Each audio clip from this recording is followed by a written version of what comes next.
very much focus on, by the way, which I think is a very good thing. Our volunteers are critical. We have members and we have volunteers. I'm a member. I'm a senior member of IEEE. But our volunteers are also the ones that really are very much involved. So many of the people that you saw up here, Nabil for a moment ago, you're just going to meet Bakker in a few minutes, and others around the room are very active volunteers. They're involved in the activities locally, on a region level, and on an international level. They're a key to our success, without a doubt. We think our estimate is if there were 40,000 IEEE members who volunteered about 4 hours a week to their organization, and some would say, I wish I only volunteered 4 hours a week, that you know, and for a number of different kinds of things that they would do, that's a tremendous workforce. A tremendous workforce. If we tried to monetize that, we estimated somewhere between $2 and $3 billion if we tried to monetize the volunteer involvement in IEEE and the contribution that volunteers make. It's extremely important to have our volunteers. This event would not be possible without the local volunteer planning group along with Saudi Aramco. It is vital that we have our volunteers who are active, who are willing to participate. And it's interesting, one of the things that attracted me when I went to work for IEEE 11 years ago was that volunteerism is a core value of IEEE. And many of our members take that to heart, of which I am extremely appreciative. So our principal activities include a number of things. Of course, the technical and scientific literature that we're a part of, organizing conferences, I mentioned that a minute ago, the technical standards, at least 900 are active. I think there's another 400 that are in process. That's why you saw 1,300 or so in my number a little while ago. A number of educational activity initiatives and programs, a couple of which I will talk about in just a moment, and helping to improve the understanding of engineering, technology, and computing by the public. It's one of the things that we're very public, outward-facing in terms of our outreach and what we're trying to do in terms of awareness. I know Nabil mentioned try engineering. That word I did understand. And I'll talk about that in just a minute, but that's an example of our outward-facing outreach, if you will, to help the public understand engineering. And of course, we also have very much a focus on awards and recognition of our members and leaders in the profession. So what we're trying to do is advance global prosperity by those things, fostering technological innovation, enabling the careers of our members, and promoting the community worldwide for the benefit of humanity and the profession. Those are pretty lofty goals, and I'm glad that they're lofty because it gives us a rather high bar to shoot for, and I think we need that, and I'm very grateful that we have it. So some of the keys to our success you can see in terms of our history, some of the areas, and some of those symbols, you know, some of those might be more familiar to some of us than others. But I'm sure you understand what that is representing. But our focus needs to continue to be on new fields, and we have to continue to look forward and be on the cutting edge. And I'm really very happy to say that IEEE is very much into looking at the cutting edge of what's going on in the technology area. So some sample activities in terms of the regional, you know, we do organize professionals in local sections, on a regional level, on an international level, all the time, as you saw from the conferences alone, plus a number of other internal kinds of meetings. We're organized in about 333 sections, which is the local organizational unit, if you will, of our members. And they're all over the world. Here in Region 8, the Eastern Saudi Arabia section has about 727 members, and I see at least 75 or more possibilities that we ought to have a membership sign up right outside the door here, by the way. I'm joking. But you can see the breakdown. A number of our societies are very active and successful. I've listed 3 here. I know the Education Society is also active and has won some awards in the last 2 or 3 years from the section.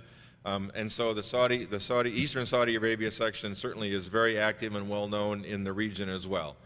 So some of the standards, you know, the areas, I should say, you can see the areas in power, energy, and transportation, nanotechnology, and then standardization about intelligent highway systems and vehicular technology, distributed generation, voting equipment, motor vehicle, data recorder, things like that. These are some of the standardization type areas that IEEE is involved with, quite a breadth and depth of technical interest, obviously. So why are we here? Why is IEEE a very large technology and technical focused organization interested in pre-university or primary and secondary education, you might ask? So, we would state many things about that. One of the lead-off thing is that it's because it's in our stated and unstated mission. It's something that we see a marked decline in many places around the world in the interest of primary and secondary school students in the technical areas, engineering, computing, and technology, and this is clearly a concern. I hear this everywhere I go, that there's not enough, there's not enough engineers and technologists and technicians and computer scientists and so on and so on. It's a constant thing. It's very much a need in many, many, many countries that I have traveled to, that the need is fairly constant all across the board. And we think that if we, IEEE, don't try to tackle this, there's really nobody out there that can try to do this. Governments, anywhere, any government, by the way, doesn't seem to be able to handle this. We are trying to see if we can make an impact and make a dent in this, and we believe very strongly that IEEE should be a part of this. So why else are we interested? The demands of this century and future centuries are going to continue to require technological innovation, as they have for many centuries, certainly. Advanced technologies in developed countries, infrastructure solution in developing countries. We're also interested because we see a flat, or in many countries, a declining enrollment in engineering and computing and technology areas. This is a concern. So I know this chart is going to strain your eyes. I know that. But what I'm trying to just depict a little bit is the percentage in terms of enrollment. And so you see this is just science, and you can see the definition is life sciences, mathematics, statistics, and computing. And you see that Saudi Arabia, which I've tried to circle, is at about 25% in terms of percentage of undergraduate enrollment in those areas. That's not too bad. But when you compare it to engineering, manufacturing, and construction, it's about 8 or 9%. This is not unlike the U.S., by the way. This is not that much different in many ways than the U.S. In the sciences, which include engineering in the U.S., it may be 14, 15, 16%. It's not very high, surprisingly enough. So this chart, which happens to be mostly European countries that we are able to find from the Organization of Economic and Cooperation and Development, puts together statistics about the percentage of science degrees. Now, you'll notice the definition of science degrees down in the bottom left: life sciences, computer sciences, engineering, manufacturing, and building. And there are a number of countries on here, I know they're European, that are a surprise to me. This is where the U.S. fits about 15% in this chart, if you will. I was surprised, for an example, I would have expected Norway to be way up there. They're only at about 16 or 17%, generally speaking. I would have expected Hungary to be higher, and they're not. I would have expected Turkey, I know Turkey is very much into the technology and medicine. I would have expected them to be higher than the 20 or 25% that they typically are. And so these were very surprising kind of numbers to me. So this continues to add to our why we are interested in this, because we clearly see a deficit that we are trying very hard to help solve. So what are we doing about this? I'm going to talk about two particular programs, one of which is, of course, the Teacher in Service program, and the other is Tri-Engineering.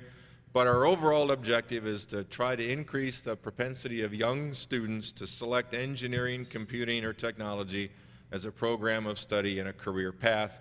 And ultimately, for kind of a general goal, is to increase the level of technological literacy. Even for those who may not be pursuing a technical career, they still need to understand a little bit about technology to make informed decisions, to know what they ought to buy in terms of a computer or the next cell phone. Should I buy a Droid? Should I buy a BlackBerry? What should I buy? You know, they need to have some level of understanding of what that's about. So the challenge is that public perception of engineers and engineering and technology is often misinformed. One of my favorite stories is oftentimes you might be in a hotel in an elevator, and you know you're supposed to have an official elevator certificate on file, right? And the sign says the certificate is in the engineering department. It just doesn't make sense. So the perception is certainly wrong. And of course, the other story I tell, of course, is that the engineer is the guy on the train who's driving the train. So the perception is clearly something we're trying to have an impact on, and I'll talk about what we're trying to do related to that in just a moment. Our approach has been to influence the adults who impact students. So teachers, parents, for those that have school counselors or any guidance kind of function in school systems, these are the kinds of people that we're trying to impact, so they influence and impact the students that they see. So the ultimate audience, of course, are students, the primary and secondary students, but our delivery model, if you will, is through the adults who work with them every day and can influence and impact them and can help them with an understanding of what engineering and technical kinds of fields are about. So I'm going to talk a little bit about Tri-Engineering, and then I'm going to talk more about the Teacher In-Service program. So I know all of you have heard of triengineering.org. I know all of you spend 30 minutes a day on the site. I know that. But yeah, I know. The tagline is discover the creative engineer in you. And I'll show you some numbers in a minute, but if you haven't heard of it, I would really encourage you to check it out. It's about engineering. It's not about just electrical engineering. It's about engineering and technical areas and computing. And so if you want a resource to share with students, with teachers, with whomever, I would encourage you to share this. It's an open source site. There's no registration, there's no password, there's nothing like that we require. It's available in these 8 languages, and hopefully by the end of the year, it's also going to be in Arabic, thanks to help from Saudi Aramco. So we're very excited about the 9th language coming on in triengineering.org. So as I said, it's for the pre-university community, although I must tell you that the undergrad, the college, the university undergrad population has been particularly interested in this website. We were surprised. We designed it originally for students 8 to 18, and we have found that the undergraduate population has really flocked to the site. We get lots of inquiries, lots of questions from them. Sometimes they want to change fields, they want to change their major. Some of them just want to know more about the area of engineering and computing and such. And so it's actually ended up being a site now for ages 8 to 22 approximately because of that. That was a surprise to us. So there's information about careers, how engineers impact our daily lives. There's a variety of engineering fields and computing fields and technology fields. And there's interviews, there's profiles of engineers on the site. It's a joint project we launched in June of 2006 with IBM and the New York Hall of Science, and IBM was a very good corporate partner for this, and their investment has been now over $2.5 million that have helped to do this. Some features, there's quite a search engine for accredited engineering and computing programs in, I think it's 34 countries or something like that right now. There are 86 lesson plans that are about engineering or engineering design, not just electrical, that are on the site that have been vetted. We're going to use a couple of those, 4 of those actually, tomorrow and Sunday when we do some real hands-on activity kinds of things. The lesson plans have been vetted by engineers and classroom teachers. There's a number of discipline descriptions on the site. As you can see, there's 40. And we have games. We have about, I think, 13 or 14 games on the site.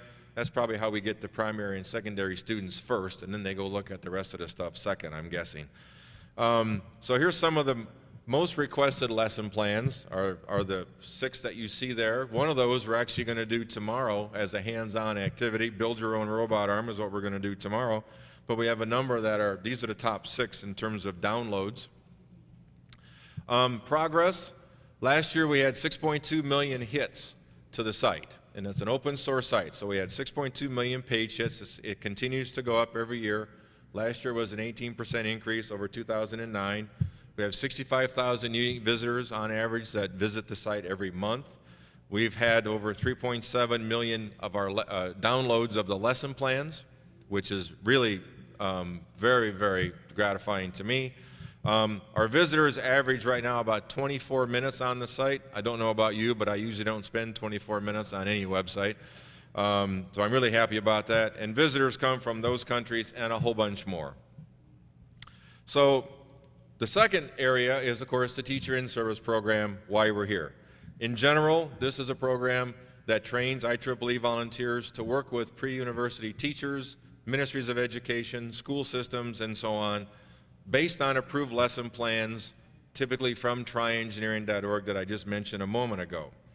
So the typical model, and we have different models, by the way. We've got 4 or 5 different models that we've used in terms of a training workshop, but a typical model has been we've kind of had a training workshop like this that have trained IEEE volunteers who then train teachers in a professional development setting, and those teachers then use the activities and the concepts about engineering and incorporate it in their classroom instruction to teach things that they already have to teach.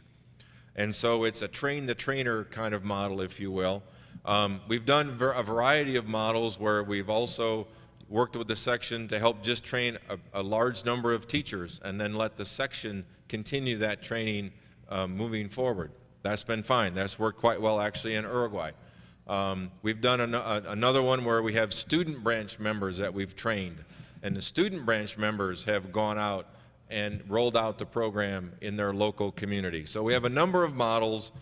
This happens to be kind of our traditional one, if you will. But it has worked. I'll show you some numbers in just a couple of minutes.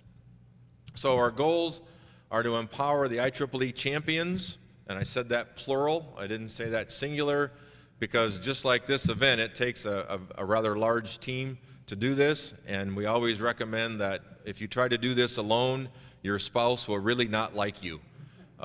Don't try this alone. But we want to empower the champions, plural, in a section, in an area, to develop these kinds of collaborations and deliver this, enhance the level of technological literacy. I've mentioned that concept before, in both educators and in students. Increase, one of the things that is really important to understand is what are the needs of the local school systems? What's the need of the local Ministry of Education, for an example? Because if we try to go in and just say, here we are, here's what we have, this will work for you, that is not a good plan. We have to understand what the Ministry of Education or the Department of Education or whatever it might be really needs help with, and that's what we need to try to tailor things to. And in that way, we can identify how our engineers can assist schools and school systems. So why Saudi Arabia? We saw, after speaking with several of our volunteers, that this was clearly an opportunity to become a new resource for teachers who don't oftentimes, or maybe have zero opportunity to have any kind of exposure or experience with engineering, computing, and technology. When I taught high school, I taught science. Engineering was nothing. In the 8 years I taught science, I was never exposed, had no professional development, had no understanding of what engineering or computing or technology was about, that how I could use it in my science classroom. And so now that I understand what that is, I felt like I kind of got cheated back then when I was teaching. We want to try to help change that so that teachers really have a full understanding of what's available to them and how this can help them in terms of teaching. So our approach is hands-on. We take concepts and we take theory, which are clearly important, and we try to apply them. That's what engineering is about, taking the math and the science and the technology and applying it to solve a problem. And we're going to do that actually in real life term, if you will. Tomorrow we have 2 activities that are very much application focused, and 2 more very much application focused activities on Sunday, that you're going to be working in pairs and working together to actually design and build something and make it work. So you're going to have a product done when you leave. And of course, our members, our volunteers, have a tremendous set of knowledge and skills that they can help kind of impart on teachers and students in the pre-university education system. So it's a nice way. That volunteerism concept I talked about, it's really a nice way to form a bridge in terms of volunteerism with the local school system. So how does it work? Volunteers, we have this training session. Our traditional has been a day and a half. This one's 2.5 days. That's fine. We've had all kinds of ranges in terms of time. So we do this training. I call it under two umbrellas. One is, how do you organize the section? In other words, how do you organize the IEEE volunteers to do this? And the other one is, how do you navigate kind of the school system to know what they need, who to talk to, and how to actually implement this? So going forward then, volunteers work with the ministry or the Department of Education to actually organize professional development kinds of opportunities for teachers. So training, some of the questions that we talk about, how to conduct training sessions for teachers using these lesson plans. So our IEEE volunteers and others that are going to be here, you're going to be expert in 4 activities at the end of Sunday that you'd be able to then use with a group of teachers in a professional development kind of setting. So we talk about how to approach a school system. Tomorrow, I think it's tomorrow, Sarab Sinha from South Africa is going to talk about the experience in South Africa, which has been extremely successful. And he will talk probably a little bit about what worked there and maybe what didn't work there, because that's equally important. How to align a lesson plan with local education standards or criteria. And then we usually, oftentimes, like we do here, have teachers and officials from education departments or ministries of education participate, and it's great that they are here. Very much appreciated. So after the training, the volunteers work with the local school system to schedule professional development for teachers. Then the teachers, of course, as I said, try to implement these kinds of activities and these concepts to support what they already have to teach. So my message to my teacher and educator friends is that this isn't something that's added. This is not something that is intended to be more work. This is not something that we're saying you need to take this out of your teaching and out of your curriculum and fit this in. That's not our approach at all.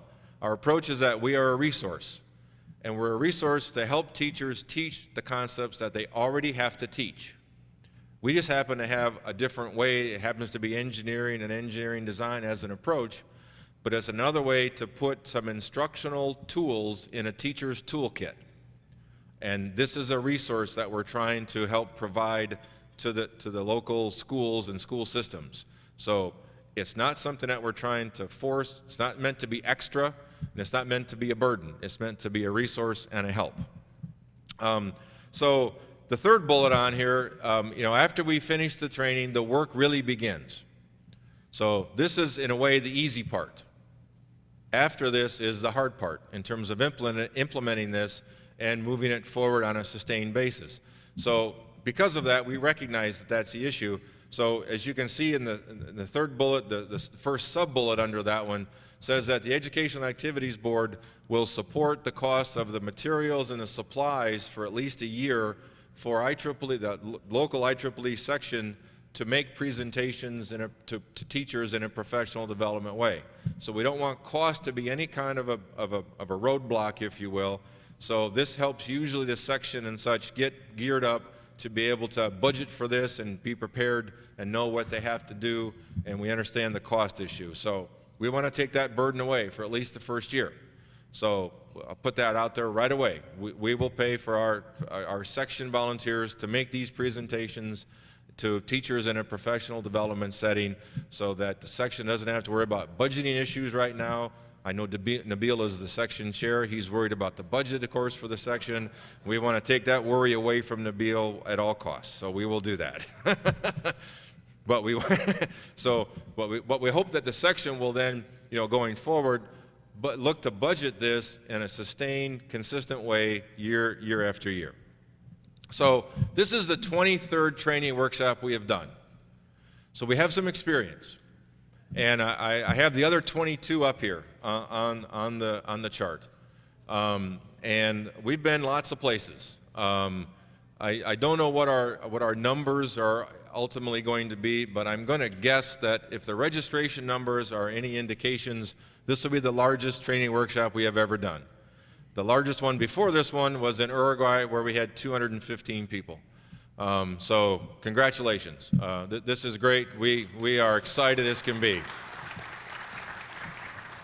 We've been planning this for, geez, Bacher, I forgot, 8 months, 4 months, I don't remember.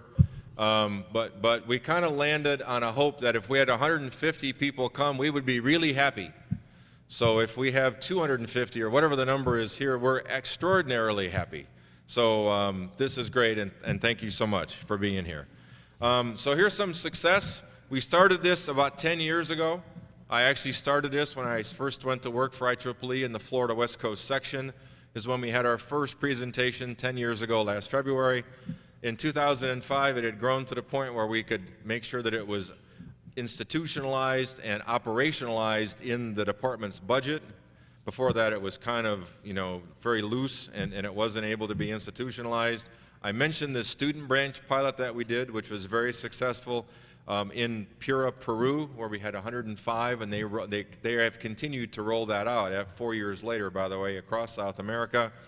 And up until now, the largest one, as I just mentioned, in 2009 was in Uruguay, and we have been at least in every IEEE region, and there are 10, at least once and many times more. So the presentations that we know about, and I said it that way for a reason, which I'll explain in just a second, we know that our volunteers have conducted at least 148 presentations to teachers and led that, if you will. Over almost 3,400 teachers have participated in that, and those teachers represent roughly 368,000 students that they can touch and impact every year, assuming that they incorporate the concepts and the activities that they learned from this teacher in-service program. So I said we have 148 that we know of, and that is because